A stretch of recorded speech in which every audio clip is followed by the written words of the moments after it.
Hi guys, good morning everybody. Shri Radha Krishna माध्यमिक विद्यालय की ऑनलाइन क्लास में आप सभी का हार्दिक स्वागत है। मैं नरेश कुमार आपके समक्ष लेकर के आया हूँ हिंदी क्लास है, जिसमें पहली क्लास में हमारी जो वर्णमाला के बारे में हमने अध्ययन किया था, उसमें स्वर वर्णों के बारे में अध्ययन किया था।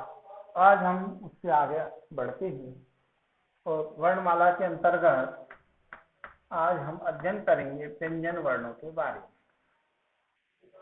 स्वर वर्णों के बारे में अध्ययन हम पूर्व कक्षा में कर चुके हैं। वर्णमाला में हमने दो प्रकार के वर्ण पढ़े थे, स्वर वर्ण और व्यंजन वर्ण। स्वर वर्ण हम पढ़ चुके हैं, अब हम पढ़ते हैं व्यंजन वर्ण।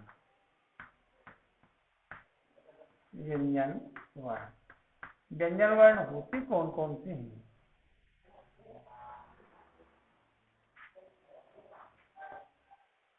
का, खा, गा, घा,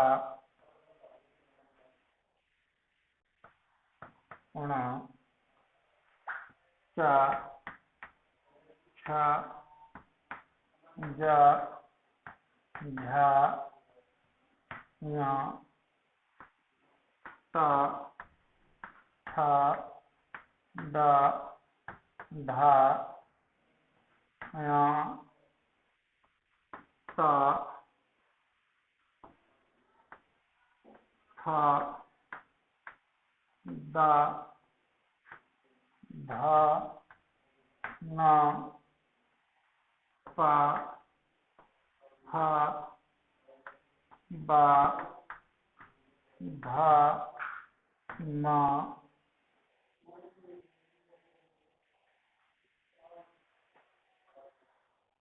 या, रा, ला, वा। ऊपर से साफ कर देता हूँ।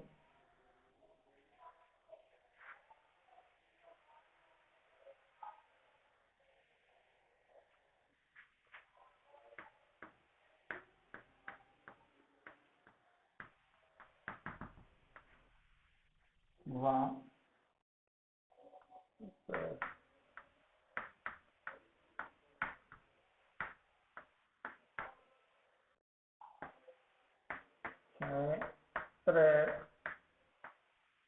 या और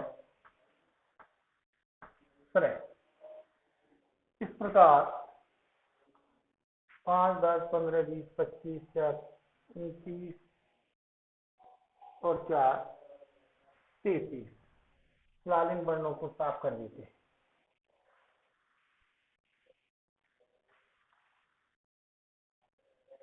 5, 10, 15, 20, 25, 4, 29 और 4, 33। इस प्रकार कुल व्यंजन वर्णों की संख्या 33 होती है।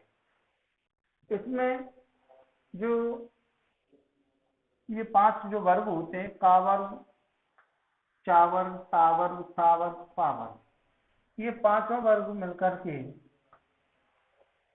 ये कहलाते हैं स्पर्श वर्ण। क्या कहलाते हैं? स्पर्श वर्ण। इन वर्णों का जब उच्चारण किया जाता है तो निश्चित रूप से ये जो हमारे मुख के अंदर जो 8 उच्चारण स्थान हैं, कहीं ना कहीं किसी न किसी अंग से स्पर्श होकर के निकलते। जो वो ध्वनि, जब इन वर्णों का उच्चारण हम करते हैं तो वह ध्वनि हमारे 8 उच्चारण स्थानों का कहीं ना कहीं या किसी न किसी से स्पर्श करके बाहर निकलती है। इसलिए इन वर्णों को कहा जाता है स्पर्श वर्ण। याद रखने का एक तरीका, एक सूत्र भी दिया हुआ होता है, कु, सु, तु, तु, पु। ये सूत्र होता है, संस्कृत में दिया हुआ होता है। क का मतलब हो गया का वर्ग, च का मतलब हो गया चा वर्ग, ट का मतलब हो गया टा वर्ग, ट का मतलब हो गया ता वर्ग, प का मतलब हो गया पा वर्ग। इस प्रकार एक वर्ग में 5 वर्ण होते, का वर्ग का, खा, गा, घा, झा। चा वर्ग में भी 5। इस प्रकार 5 वर्गों में 5 वर्ण होते हैं। तो का से लेकर के पा वर्ग तक टोटल स्पर्श वर्ण कहलाते हैं। इनकी संख्या होती है कुल मिलाकर के 25। क्योंकि 5 वर्ग है, का वर्ग, चा वर्ग, ता वर्ग, सा वर्ग, पा वर्ग। और एक वर्ग में कितने वर्ण हुए? 5। तो टोटल कितने हो गए? 25। इसके बाद हम देखते हैं व्यंजन वर्णों में या, र, ला, वा, ये 4 जो वर्ण हैं,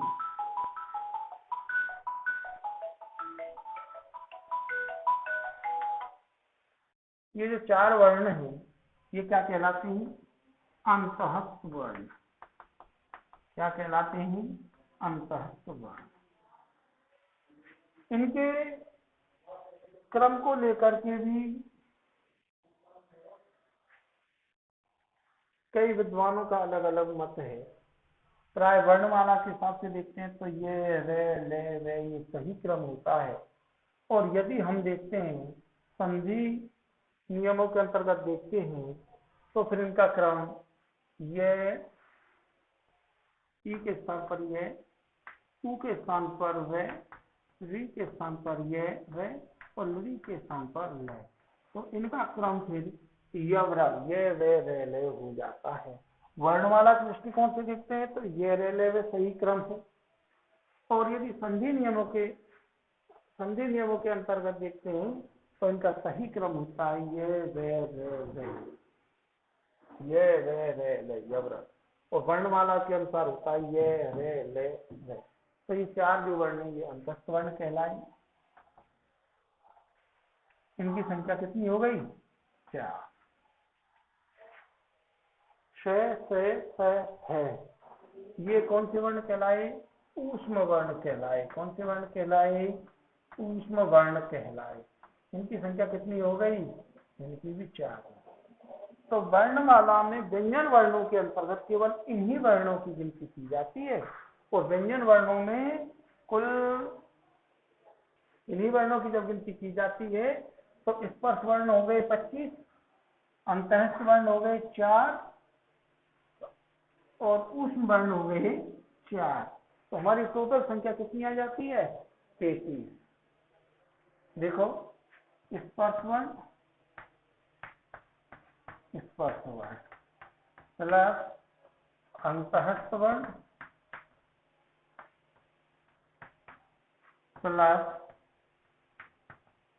ऊष्म वर्ण बराबर स्पर्श वर्णों की संख्या कितनी है? 25 प्लस अंतःस्थ की 0.4 प्लस ऊष्म की 0.4 बराबर टोटल कितनी हो गई? 33। इस प्रकार कुल व्यंजन वर्णों की जो संख्या है, कुल व्यंजन वर्णों की जो संख्या है, कुल व्यंजन वर्णों की जो संख्या है वो कितनी होती है? 33। यदि आपसे सामान्य रूप से प्रश्न पूछ लिया जाता है कि हिंदी वर्णमाला में व्यंजनों की संख्या होती है 33, और यदि आपसे प्रश्न पूछ लिया जाता है कि हिंदी वर्णमाला में कुल वर्णों की संख्या होती है, हिंदी वर्णमाला में कुल वर्णों की संख्या कितनी होगी? 11 स्वर प्लस 33 व्यंजन बराबर 44। कितनी होगी? 44। इस प्रकार स्वरों की संख्या 11 हुई, व्यंजनों की संख्या 33 हुई। अब जो बच गए वर्ण वो कहाँ गए? उनकी गिनती कहाँ की जाएगी? छह, त्रय, ज्या और श्रेय।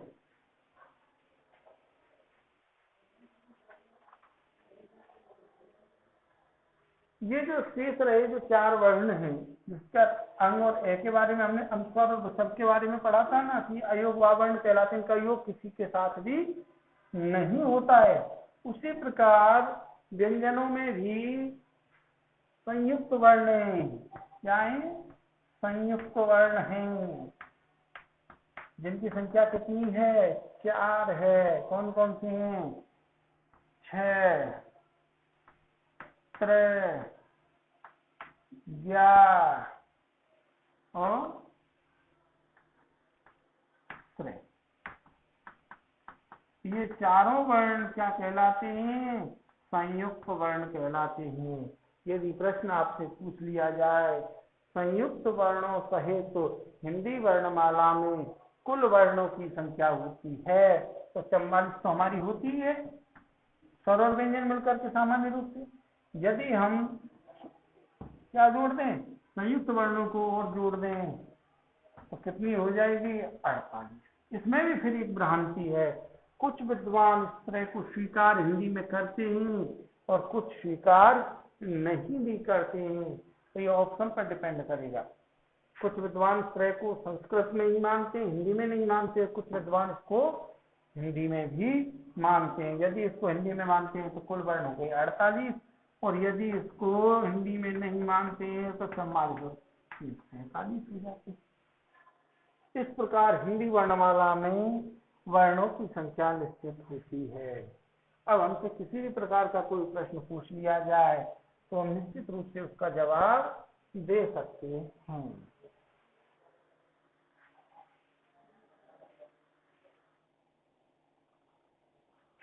आधा के प्लस आधा से प्लस ए, इससे मिलकर के बनता है क्या 6 आधा से प्लस आधा रे प्लस ए, इससे मिलकर के क्या बनता है 3। इन वर्णों से मिलकर के आधा जे प्लस आधा ये प्लस ए क्या बनता है ये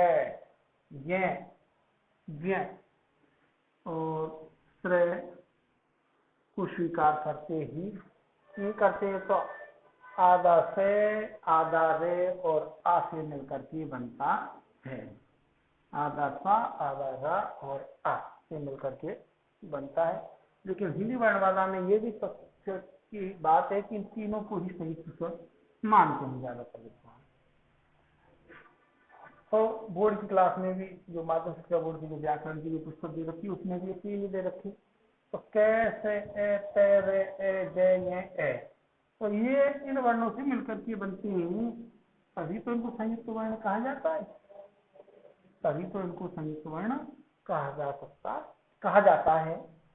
अब आधा के पूरा से भी लिख सकते हैं इसको, आधा पे पूरा गा भी लिख सकते हैं इसको, आधा जा पूरा यहाँ भी इसको लिख सकते हैं, क्योंकि यहाँ पे हमने छोटा यानी स्वर को अलग कर दिया है। क्या कर दिया है, यहाँ पे हमने स्वर को अलग कर दिया है।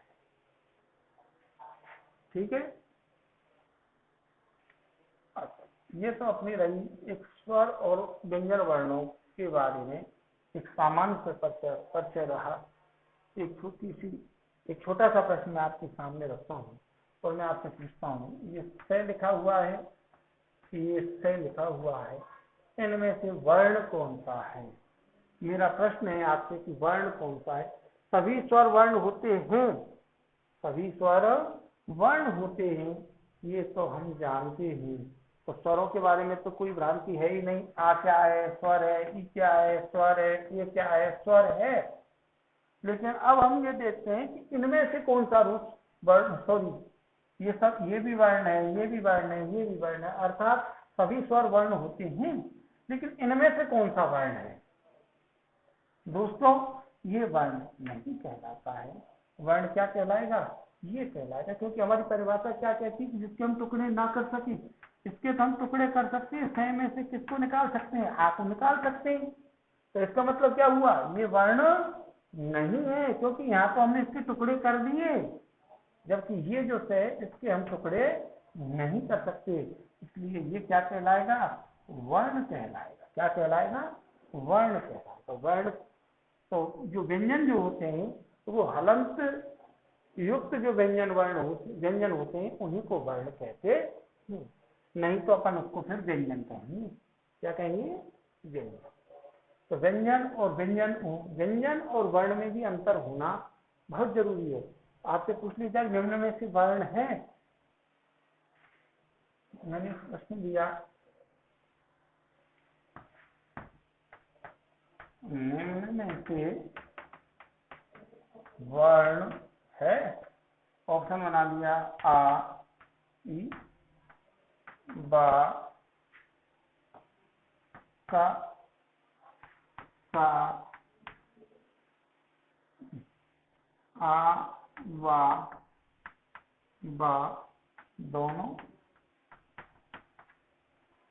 और दा का। ई के ए में बे दोनों और सही, ये और ये दोनों सही हो तो ये चेंज करना है, और का ये सही हो तो ये सही हो। तो अपना उत्तर क्या सही होगा? हाँ सही हो। क्यों? ईश्वर है, सभी स्वरवर्ण होते हैं। कै एकाचे ध्वनि है, इसके हम टुकड़े नहीं कर सकते, इसलिए ये भी क्या कहलाएगी? तो वर्ण कहलाएगी। जबकि कै जो है इसके हम टुकड़े कर सकते हैं, क्योंकि कै में क्या मिला हुआ है? ए मिला हुआ है, इसलिए इसको हम वर्ण नहीं कहेंगे।